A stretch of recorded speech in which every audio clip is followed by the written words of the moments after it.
नमस्कार, welcome to the state council of educational research and training.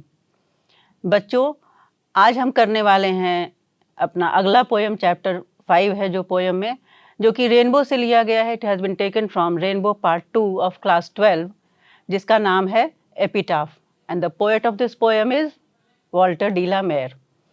तो हम लोग आज इस पोएम को करेंगे और आप देखिएगा, बहुत ही छोटा, बिल्कुल 8 लाइन्स का पोएम है, लेकिन it is so interesting, giving a very important message. बहुत इम्पॉर्टेंट मैसेज दे रहा है ये पोएम। तो उसके पहले, before starting the poem, let's know about the poet Walter de la Mare. It's the introduction given in your book. Walter de la Mare was born in the village of Charlton in Kent, England. और उनका जन्म कब हुआ था? Walter de la mayor का जन्म हुआ था 1873 में, and he died in 1956। And वो उनका जन्म कहाँ हुआ था? चार्ल्टन नाम के गांव में, जो कि केंट, इंग्लैंड में है। He lost his father at the age of 4 and had to move with his family to London. उन्होंने 4 वर्ष के उम्र में ही अपने पिता को खो दिया था, और इसी कारण जो भी परेशानी हुई होगी उनके परिवार में, for that reason maybe he had to move. देख सकते हैं हम लोग, यहाँ कंपल्सन है, वो शौक से नहीं गए थे। He had to move with his family. वो लंदन शिफ्ट हो गए हमेशा के लिए। He is known for his sensitive concerns with the world of children and the world of supernatural. और वो अपने पोएम्स में, खास करके उनके पोएम्स होते थे बच्चों के लिए, और वो इसके लिए, बच्चों के पोएम्स के लिए ही फेमस हैं। और sensitive concern with the world of children, बच्चों की दुनिया कैसी होती है? संवेदनशील होती है, बहुत ही नाजुक, इमोशंस से भरे हुए, बहुत ही भावुक होते हैं बच्चे। तो उनकी दुनिया ही अलग होती है। तो इनका पोएम का जो थीम होता था, मेन थीम, ये बच्चों के को ही अपने थीम बना के, अपने main attraction of his poems were children.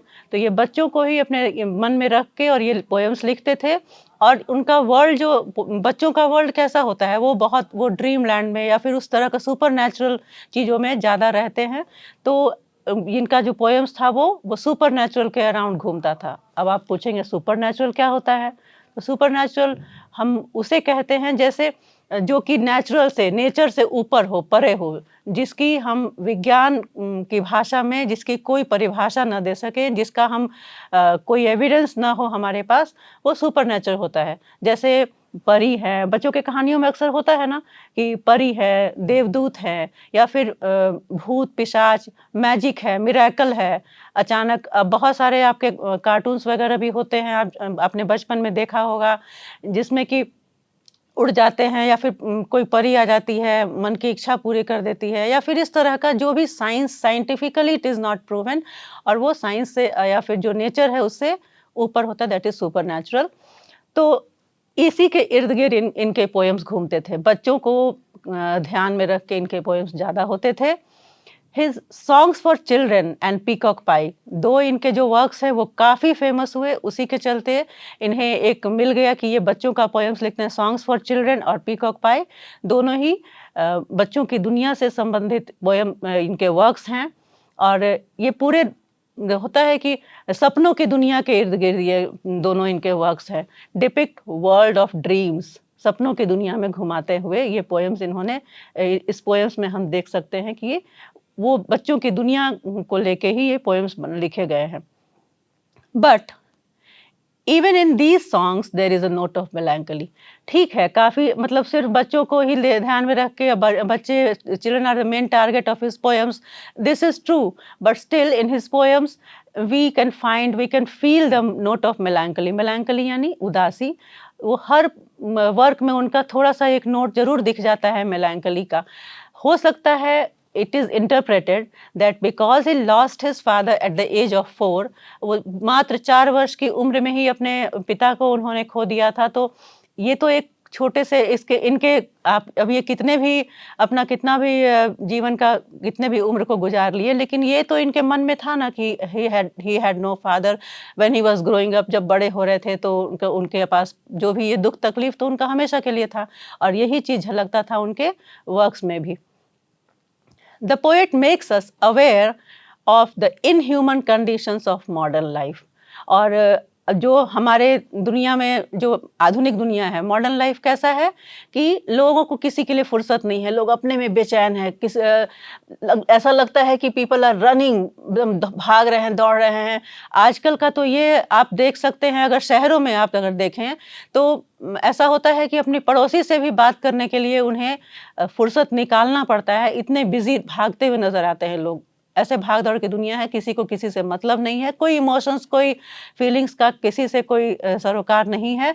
तो ऐसे दुनिया में, और वो poet makes us aware of the inhuman condition, और अमानवीय स्थिति है लोगों के बीच में, किसी के लिए किसी के मन में न दया है, न प्रेम है, कुछ भी ऐसा कोई फीलिंग तो कुछ है ही नहीं। तो इसी पे उनका पोयम जो है वो हमें अवेयर कराता है, उनका पोयम्स इन फीलिंग्स को, इन कंडीशंस को अपने सोसाइटी का।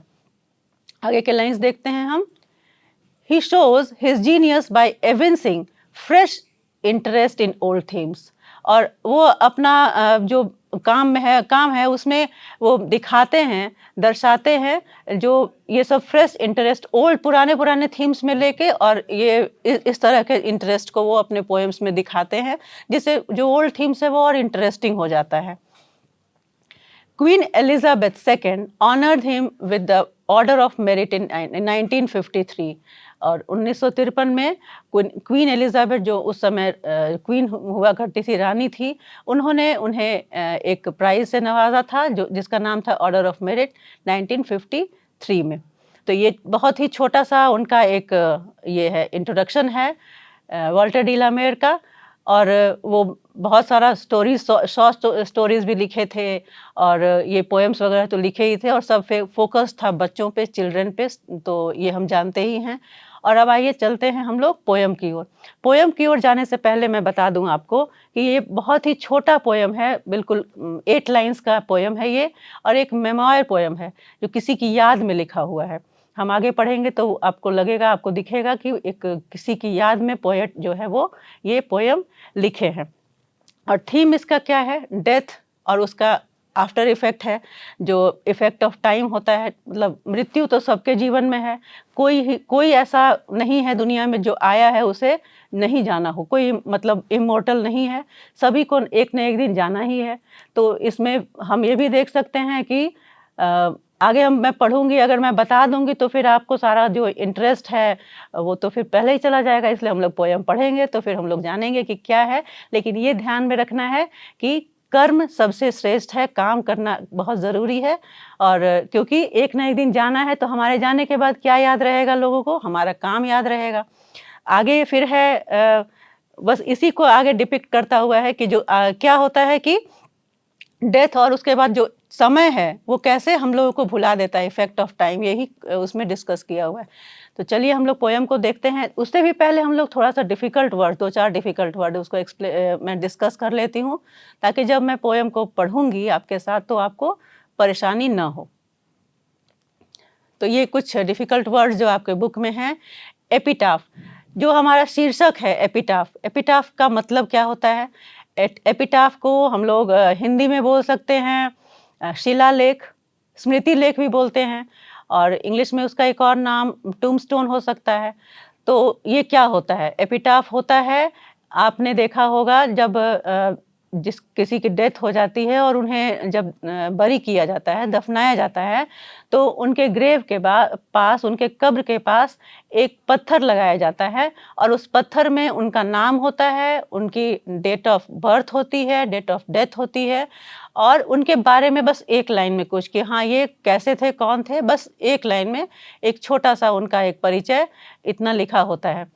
ये आपने ज़रूर देखा होगा, और नहीं देखा होगा तो कभी अगर पार कहीं से क्रॉस करिएगा तो you must go and watch it, what is that. तो ये छोटा सा टूम्बस्टोन होता है जो जिसे एपिटाफ कहते हैं, जो मृत व्यक्ति के याद में लिखा जाता है। Light of step and heart, ये एक फ्रेज है, light of step and heart. इसका मतलब क्या होता है? बिल्कुल, had the habit of moving here and there and had no commitment. मतलब एकदम स्वच्छंद घूमना, बिना किसी रोक टोक के, बिना किसी कोई जिम्मेदारी के, कोई रिस्पॉन्सिबिलिटी नहीं है, इस तरह का कोई कमिटमेंट नहीं है, इस तरह का घूमना विचरना, इसे कहते हैं light of step and heart. हम और आप ऐसा करते हैं? बिल्कुल नहीं करते हैं। आप भी रोज सुबह उठ के स्कूल जाना है, तैयार तो होना ही है, और जो स्कूल में टास्क मिला है वो करना ही है, ये करते हैं। तो लेकिन हर किसी के मतलब हर किसी के जिम्मे में कोई ना कोई जिम्मेदारी होती है, लेकिन कुछ लोग ऐसे होते हैं जो फ्री एकदम रहते हैं, कुछ उनको कोई रिस्पॉन्सिबिलिटी, कोई भार नहीं लेना चाहते, न लेते हैं। तो ऐसे लोगों को के लिए एक फ्रेज है light of step and heart. Next word है वैनिशेस, गायब हो जाना, डिसअपियर। ये वैनिश है तो सिंपल सा वर्ड है। रेयर, जो कि नॉट कॉमन, दुर्लभ, बहुत रेयर है। किसी चीज के लिए हम लोग, ये तो कॉमन, अब तो बिल्कुल आप लोग भी बोलते हैं, मैंने सुना है कक्षाओं में आप भी बोलते हैं बहुत रेयर है, बहुत रेयर है। तो रेयर मतलब जो बहुत आम, बहुत आसानी से नहीं उपलब्ध हो, दुर्लभ हो, वो रेयर होता है। ये एडजेक्टिव है। फिर क्रम्बल, क्रम्बल क्या होता है? जैसे मान लीजिए कि कोई पत्थर है, वो हम लोग अगर ऐसे मारते हैं तो वो टूट जाता है, बिल्कुल बिखर जाता है, जैसे एकदम चूर चूर हो जाता है, तो उससे हम क्रम्बल बोलते हैं। कोई क्रिस्प चीज को हम अगर फोड़ते हैं तो वो क्रम्बल होता है। जैसे बिस्किट है, उसको हम अगर दबाए, प्रेशर दिए तो वो क्रम्बल हो जाता है। लेकिन यहाँ आपके पोयम में उसका मतलब है डाई, मरना, मर जाना। तो क्रम्बल का मतलब हम लोग यहाँ मर जाने से ही लेंगे। तो आइए हम लोग अब पोएम स्टार्ट करते हैं। Your poem is a very small poem, but still it has a very deep meaning. As I always say, जब जो पोएम आपका होता है जिसमें डीप मीनिंग होता है, मैं ज़रूर बताती हूँ कि ये डीप मीनिंग है इसका, और एक मोरल है, एक आपके लिए बच्चों, आपके लिए एक संदेश है कि हमें कैसा जीवन जीना चाहिए। आप अगर लिटरल मीनिंग पढ़ेंगे तो इसमें सिंपल, बस ऐसे ही पोएट बैठ के और एक कब्र के पास, टूम्बस्टोन के पास, एपिटाफ के पास वो रो रहा है या याद कर रहा है किसी को। But the inner meaning says much more than what is there in the lines of the poem. So let's start the poem now. An epitaph, this is a poem of only 8 lines. This poem explores the transience of human life and relationship. हम लोग अब start करते हैं poem. Here lies a most beautiful lady, light of step and heart was she. Poet यहाँ कह रहे हैं कि यहाँ पे सबसे सुंदर महिला लेटी हुई है। लेटी है कहाँ?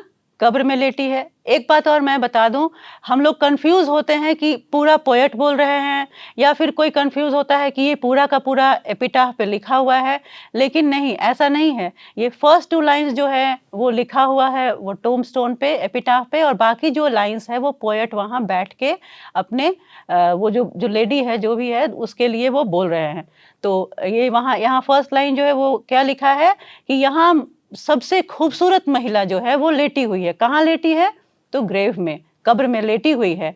Light of step and heart was she, वो बिल्कुल ही, अब अपने हम लोग आम भाषा में बोलते हैं ना, बिल्कुल ही एकदम फ्री है, एकदम कोई बोझ नहीं लेना, बिंदास, जैसे अपने भाषा में तुम लोग बोल देते हो कभी कभी।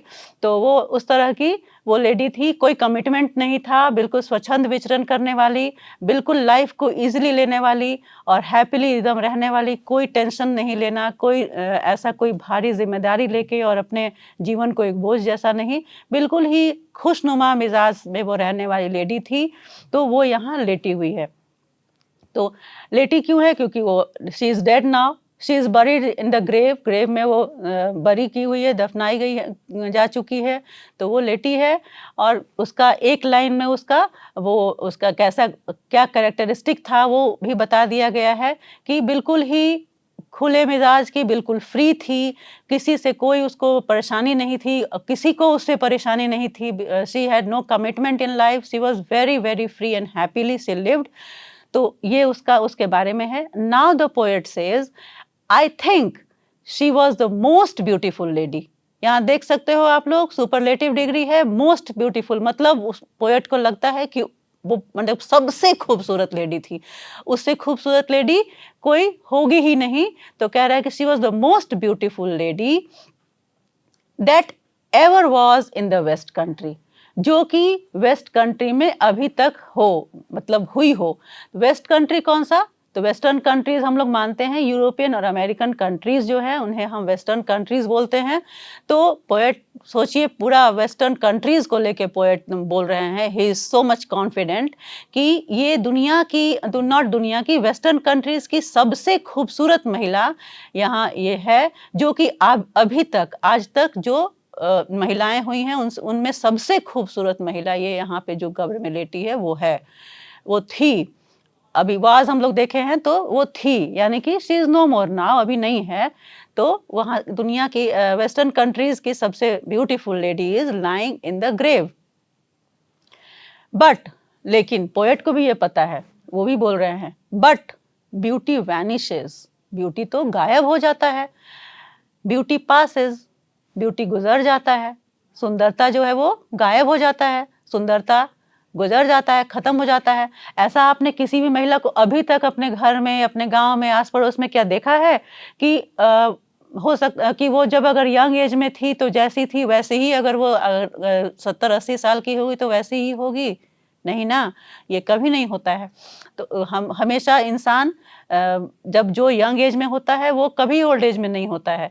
उसके त्वचा में झुर्रियाँ पड़ने लगती हैं, वो मान लीजिए कि फेयर है कलर में, कॉम्प्लेक्शन में, तो काम करके या बाहर निकल के या जो भी है उम्र के दौर में गुजर के हो सकता है कि वो उसका स्किन टैन हो जाता है। तो मतलब जितना ब्यूटीफुल अगर कोई इंसान है तो थोड़ा बहुत तो उसके सुंदरता में कमी आता है। और अगर देखा जाए तो अगर कंपेयर किया जाए तो अगर मोस्ट ब्यूटीफुल है तो कभी-कभी वो मोस्ट ब्यूटीफुल कोई भी लेडी बहुत सुंदर है तो वो अगली भी हो सकती है अपने बुढ़ापे में। तो ऐसा कोई इंसान नहीं है जो सुंदर है तो हमेशा वो था, है और रहेगा, ऐसा किसी के बारे में हम लोग नहीं बोल सकते हैं। तो ये लाइन, बट ब्यूटी वैनिशेस, खूबसूरती, सुंदरता गायब हो जाता है। ब्यूटी पासेस, वो खत्म, गुजर जाता है, पासेस अवे, खत्म हो जाता है। However rare, rare it be, यहाँ देख सकते हैं 2 बार है वो वर्ड रेयर। रेयर मैंने क्या बताया था आपको? दुर्लभ, मतलब बहुत आसानी से नहीं मिलने वाला। अगर ऐसी खूबसूरती है, हमारे यहाँ भी इंडिया में कितनी सारी मिस वर्ल्ड और मिस यूनिवर्स हुई हैं, तो वो जब उस समय आप उनका तस्वीर देख सकते हैं और अब उनको देखेंगे तो डिफरेंस तो आ ही गया है। तो रेयर, रेयर इट भी मतलब कितना भी रेयर हो, कितना भी रेयर, कितना भी दुर्लभ हो, वैसी कोई नहीं हुई हो, फिर भी मतलब कि रेयरेस्ट ऑफ द रेयर हुई अगर हो, फिर भी उसकी सुंदरता जो है वो नष्ट हो जाती है, खत्म हो जाती है। तो but beauty vanishes, beauty passes, however rare, rare it be. आप ऐसे इसको पढ़े तब ज्यादा मजा आएगा कि however rare, rare it be, कितना भी रेयर हो वो खत्म होना ही है। And when I crumble, crumble मतलब यहाँ इस पोयम में क्रम्बल का मतलब है मैं जब मर जाऊंगा। And when I crumble, who will remember, कौन याद करेगा, कौन याद रखेगा? This lady of the west country, इस लेडी को, जो वेस्टर्न कंट्री की जो लेडी है, जब मैं मर जाऊंगा तो कौन याद करेगा? अभी तो मैं यहाँ बैठ के, मैं इसको जानता हूँ, मैंने इसकी सुंदरता को देखा है, तो मैं यहाँ बैठ के याद कर रहा हूँ और अपना दुख प्रकट कर रहा हूँ। मैं इसके लिए I am showing my grief towards her because I have lost her. और एंड आई लाइक, जो भी है इंटरप्रेट किया जाता है कि पोएट में भी वो उनका कोई था, he liked her, he loved her, so he is very much conscious, बहुत ज़्यादा वो ध्यान उनको है और बहुत ज़्यादा उनको दुख है, he has so much grief, तो वो बहुत दुखी हैं, तो अभी वो उसको याद कर रहे हैं। लेकिन जब वो मर जाएंगे, जब पोएट मर जाएंगे, तब उनको कौन याद करेगा? क्योंकि अगर जिसने नहीं देखा है वो उसे क्यों याद करेगा? वो सुंदरता सिर्फ लिखा हुआ है, सुंदरता दिख तो नहीं रहा है, तो उसे कौन याद करेगा? तो when I crumble who will remember, कौन याद रखेगा this lady of the west country, इस पश्चिमी देशों वाली जो मतलब जिसके बारे में ये डिस्कस बता रहे हैं, डिस्क्राइब कर रहे हैं, इस लेडी को कौन याद रखेगा? ये लाइन है। लेकिन देखिए इस एक लाइन में बच्चों कितना बड़ा मैसेज छिपा हुआ है कि आपकी सुंदरता को कोई याद नहीं रखेगा। आपका जो अगला जनरेशन भी होगा, मान लीजिए आप बहुत सुंदर हैं, बहुत खूबसूरत हैं, अभी इतना खूबसूरत है कि आप अपने माँ, आजकल तो बहुत ज़्यादा लोग फ़ोटो खिंचवाते हैं, कहीं डालते हैं, पोस्ट करते हैं, कुछ करते हैं, ठीक है, बहुत सुंदर हैं लोग, आपका बहुत सारे व्यूज़ भी आ रहे होंगे, लेकिन कुछ समय बाद जब आपकी सुंदरता ढल जाएगी, तब क्या होगा? आप अभी हैं, फिर भी आपको कोई याद शायद आपके सुंदरता की वजह से तो कोई याद नहीं करेगा।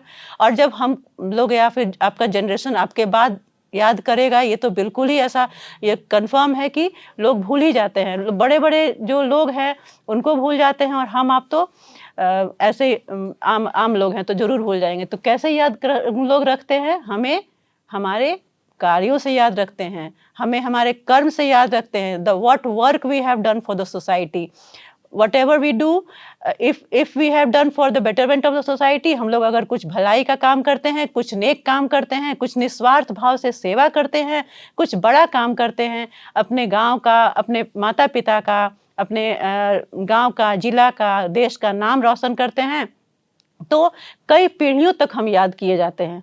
और अगर आपने कुछ ऐसा बहुत बड़ा काम कर दिया तो फिर आपका नाम तो किताबों में छप जाएगा, उसे फिर लोग हमेशा के लिए याद रखेंगे। आपके ही बुक में बहुत सारे ऐसे लेसन्स हैं जो आपने देखा होगा, पढ़ा है, या फिर आपने संतोष यादव का नाम जानते होंगे। देखिए वो इतना बड़ा नाम कमाई थी। फिर सोनल मानसिंह आपके बुक में ही है ना। तो ये सब क्या है, अगर आप कोई भी काम, किसी क्षेत्र में भी काम अगर बड़ा करते हैं तो आपकी सुंदरता का कोई वैल्यू नहीं है, कोई मायने नहीं है। वो तो आज है कल नहीं है, लोग भूल जाएंगे। लेकिन अगर आपका कार्य बहुत अच्छा है, आपने नेक काम किए हों, आपने समाज की भलाई के लिए कोई काम किया है, तो आपको पीढ़ियों तक याद रखा जाता है। यही इसका संदेश है इस पोयम का। तो यहाँ पे पोएट कह रहे हैं कि कोई याद नहीं रखेगा उस लेडी को सिवाय मेरे, क्योंकि वो मेरी अपनी थी, मैं उसे याद रखूंगा। हमारे परिवार तो याद रखेंगे ही, लेकिन आगे का जनरेशन वो क्यों याद रखेगा? वो तो भूल जाएगा। समय हर चीज को भुला देता है, बड़े से बड़ा घाव भुला देता है। तो यहाँ तो एक सिंपल सा चेहरा याद रखना है। तो इसमें क्या छिपा है? The moral of this poem is कि आपके कर्म बड़े होने चाहिए, जिंदगी बड़ी होनी, लंबी नहीं, जिंदगी बड़ी होनी चाहिए। ये बहुत फेमस डायलॉग है, मैं नहीं बताऊंगी कहाँ से है, लेकिन आपको पता है। तो क्या होता है, जिंदगी लंबी होने से नहीं, जिंदगी बड़ी होगी तो क्या होगा, लोग हमें याद रखेंगे, लोग हमें बहुत दिनों तक हम चर्चे में रह सकते हैं अच्छे कर्मों की वजह से। ये था आपका छोटा सा पोयम। और फिर आगे हम लोग चलिए करते हैं इसका एक्सरसाइज भी, आपको जरूर समझ में आ गया होगा। So this exercise is taken from your book itself, it is true and false. Let's discuss. मैं ट्रू एंड फॉल्स को इसलिए भी डिस्कस करती हूँ कि जो थोड़ा बहुत अगर कहीं किसी कोने में अगर पोयम आपको समझने में परेशानी हुई हो या फिर नहीं समझ पाए हो, तो हम लोग फिर से इसको अच्छे से रिवाइज कर ले, इसलिए मैं ये कर देती हूँ आपके साथ। तो चलिए, पहला है ट्रू एंड, हम लोग को आप अपने नोट कॉपी में लिखिए, टी लिखिएगा अगर वो स्टेटमेंट ट्रू होगा तो, और एफ लिखिएगा अगर फॉल्स होगा तो। फिर हम लोग देखेंगे कि आप कितना सही जा रहे हैं। The poet expresses his sad feeling for a lady. True है या फॉल्स? आपने देखा पोएट क्या कर रहे हैं, टूम्बस्टोन के पास बैठ के उस लेडी को याद कर रहे हैं, और वो दुखी है या खुश हैं? ऑफ कोर्स दुखी है। तो ये क्या होगा? ट्रू होगा। वेरी गुड, ये ट्रू होगा। सैड फीलिंग इसलिए भी क्योंकि वो नहीं है, she was one of the most beautiful, हम लोगों ने पढ़ा, तो वो थी, अब नहीं है। The poet has lost her, तो पोएट ने उसे खो दिया है, तो ये ट्रू है। फिर दूसरा लाइन है, नंबर बी है, the lady belong to the north country. This is very simple, लिखा हुआ है उसमें ना, the poet of the lady of the west, तो वेस्टर्न कंट्री से बिलोंग करती है। तो ये बिल्कुल ही, इसमें तो कोई एक्सप्लेनेशन भी नहीं है, नॉर्थ कंट्री से नहीं है। ये क्या होगा आंसर? फॉल्स होगा। Good. The poet considers her the most beautiful lady. Poet उसको सबसे खूबसूरत महिला समझते हैं। मोस्ट ब्यूटीफुल सुपरलेटिव पोएम में था ना, तो ये भी क्या है, ये ट्रू है। सबसे खूबसूरत महिला थी जो वहां लेटी हुई थी, मगर वो थी महिला खूबसूरत, अब तो वो नहीं है। तो पोएट उसको सबसे खूबसूरत महिला समझते हैं। Beauty remains for ever if we take proper care for it. Next line number D statement है कि ब्यूटी जो है, सुंदरता है, वो हमेशा के लिए रह सकता है अगर हम लोग उसको पूरा केयर करें। जैसे लेडीज जाती हैं ना, ब्यूटी पार्लर जाती हैं और अपने पूरा केयर करती हैं, बहुत अच्छी दिखती हैं, तो क्या ये एक 80 साल की महिला है, उससे उन्हें हम जाके वैसे करवाएं ट्रीटमेंट पूरा, तो वो क्या जैसे अपना 20s में थी वैसे ही हो सकती हैं? फिर से नहीं हो सकती हैं। कहने का मतलब कि ये हमेशा के लिए सुंदरता नहीं होता है, वो है कुछ समय के लिए, ठीक है, उसके बाद वो समाप्त हो जाता है। तो सुंदरता फॉरएवर नहीं होता है, ब्यूटी फॉरएवर नहीं हो सकता है, तो ये फॉल्स होगा। There are other persons who also know the lady. इस पोयम से हमें क्या पता चलता है ऐसा कि उस लेडी को बहुत लोग जानते थे? नहीं ना। हमने देखा कि पोएट कह रहे हैं कि अगर मैं मर जाऊंगा तो तुम्हें कौन याद रखेगा, मैं ही नहीं रहूंगा तो कौन। इसका मतलब वो लेडी बहुत फेमस नहीं थी। हो सकता है कि वो अपनी आदत की वजह वजह से, light of step and heart was she, जैसा हमने पढ़ा था सेकंड लाइन में, तो अपनी आदत की वजह से बहुत फेमस नहीं होगी। बिल्कुल ही कोई उस लेडी को बाकी कोई रिस्पॉन्सिबिलिटी नहीं था, कुछ भी नहीं था, बिल्कुल स्वच्छंद विचरण करने वाली थी, तो कोई ज़्यादा उनको जानता नहीं होगा। तो ये क्या है? There are other persons who also know the lady, ये भी फॉल्स है। पोएट ही सिर्फ जानते थे उस लेडी को, क्योंकि उन्हें चिंता थी कि जब वो मर जाएंगे तो तुम्हें कौन याद करेगा, वो सोचते थे, तो ये भी फॉल्स है। लास्ट वन है, the poet feels that after his death nobody will remember her. और पोएट को ये लगता है, पोएट के मन में ये शंका है कि अगर वो उनकी डेथ हो जाती है, पोएट भी अगर खत्म हो जाते हैं, तो उस लेडी को कोई नहीं याद करेगा। सच है या ट्रू है या फॉल्स है? The poet feels that after his death nobody will remember her, कि कोई उसको याद नहीं रखेगा, तो ये भी ट्रू है। बिकॉज पोएट लाइन्स में लास्ट लाइन में कह रहे हैं कि when I crumble who will remember, मैं ही जब खत्म हो जाऊंगा तो तुम्हें कौन याद रखेगा। तो सिर्फ खूबसूरती की वजह से, यहाँ साफ साफ है कि सिर्फ खूबसूरती की वजह से किसी को कोई याद नहीं रखता है। आपको आपके कर्म आप अमर बनाते हैं। आपका अगर कर्म अच्छा है तो आप सदियों तक अमर रहेंगे। और मैं चाहती हूँ बच्चों कि आप ये जो लाइन है, ये जो पोयम है और इसका ये लाइन है, ये जो लास्ट लाइन हम लोगों ने देखा था, वो आपके लाइफ में टर्निंग पॉइंट बन के आए। आज से ही आप तय कर लें कि हमें ऐसा कुछ करना है जिससे हम अपने माता पिता का, अपना और अपने पूरे समाज का नाम रोशन करें और लोग गर्व से हमारा नाम लें, और बहुत ज़्यादा अंदर से कॉन्फिडेंस अपने अंदर लाके, और आपको अपने जीवन में जो अभी आपका कार्य क्या है, पढ़ना है, तो आप जो भी काम कर रहे हैं उसे बिल्कुल ही अपने ईमानदारी से करते रहिए, और ईमानदारी से करते हुए आगे बढ़ते हुए ऐसा कर दिखाइए कि आप अपने माता पिता के साथ साथ हम शिक्षकों का भी नाम, हमें भी गर्व हो आप पे। ऐसा आप करिए ताकि सदियों तक, हम तो हमेशा ही याद रखेंगे, लेकिन सदियों तक आपका नाम, आपके जो तीसरे चौथे जनरेशन्स आएंगे वो भी याद रखेंगे कि हाँ, हमारे गांव में ऐसे हुए थे जिन्होंने ऐसा किया। तो ये मोरल आपको, इसीलिए ये पोएम इम्पॉर्टेंट मुझे लगता है। आपके बुक में सबसे इम्पॉर्टेंट पोएम मुझे ये लगता है। तो बहुत छोटा 8 लाइन का ही पोएम है, देखा जाए तो कुछ भी नहीं है। पोएट एक टूमस्टोन के पास, एपिटाफ के पास बैठ के अपना दुख प्रकट कर रहा है, लेकिन नहीं, I think this is the most important poem for you students, कि आपका कर्म ही आपका सबसे बड़ा धन है। वो मतलब एकदम कोई छीन नहीं सकता है। आपका कर्म है, आपका नाम को उजागर रखेगा, रेड लेटर दम बिल्कुल ही, या फिर कह सकते हैं गोल्डन लेटर में आपका नाम रहेगा हमेशा हमेशा के लिए। तो hope you have understood this poem, and अब घर में आप इसको फिर से एक बार पढ़िएगा, और मुझे यकीन है कि आज से आप अपने काम के प्रति बिल्कुल ईमानदारी से उसे आगे करेंगे, यानी पढ़ाई करेंगे बिल्कुल अच्छे से। और मिलते हैं नेक्स्ट क्लास में, तब तक के लिए नमस्कार।